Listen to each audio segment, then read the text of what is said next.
तारे बिनाई शहर सुनी लागे रानी। हर राह में तोर चेहरा नजर आवे। पता ना काहे भगवान हमसे रूठ गईले। तोह के दूर भेज के हमसे सब कुछ लूट गईले।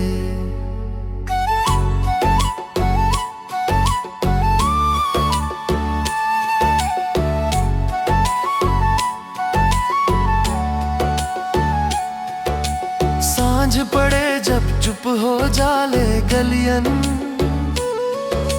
चांद भी पूछे काहे चुप बाड़े सजन। तोहरे हंसी के गूंजे आवाज कान में। नींद ना आवे बस आंसू आवे आँख में। मोबाइल खोल के देख ला फोटो तोहरे संग बितावल।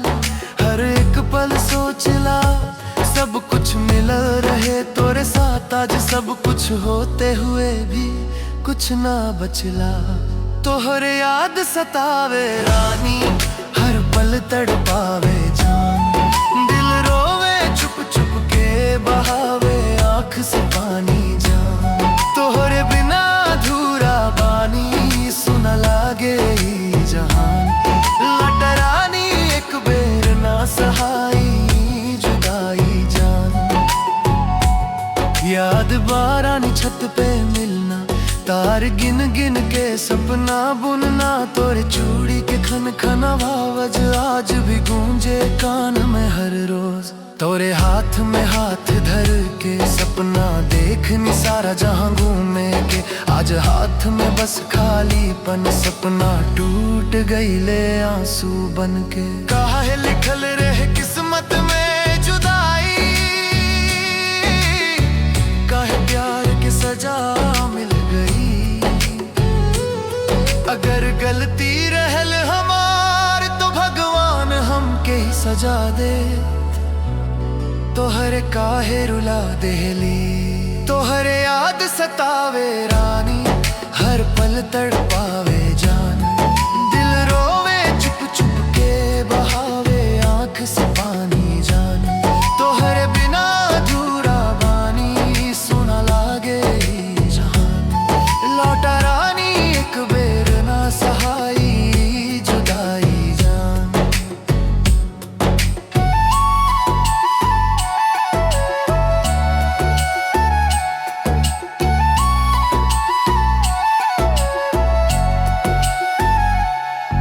सुने नी आज तू शहर चली गईबू। नया दुनिया नया लोग पाली गईबू। हम तो आजो है मोड़ पे खड़ा बानी। जहां तू कहली जल्दी वापस आईबू।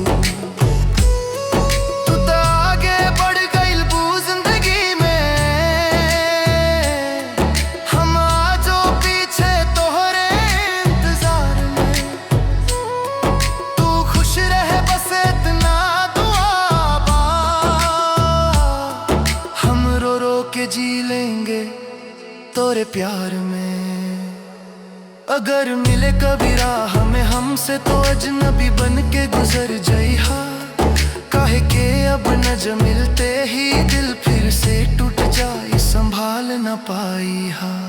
तोहरे याद सतावे रानी हर पल तड़पावे जान। दिल रोवे चुप चुप के बहावे आँख से पानी जान। तोहरे बिना अधूरा बानी सुना लागे ई जहान। लौट रानी एक बेर ना सहाई जुदाई जान।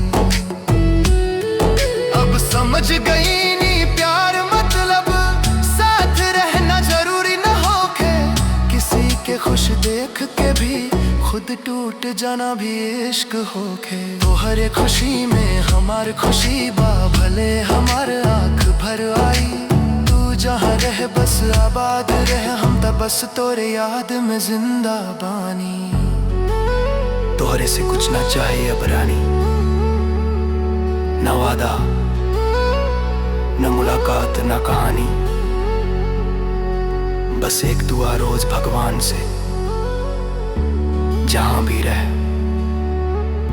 खुश रह, इतने काफी बा हमारे खातिर रानी।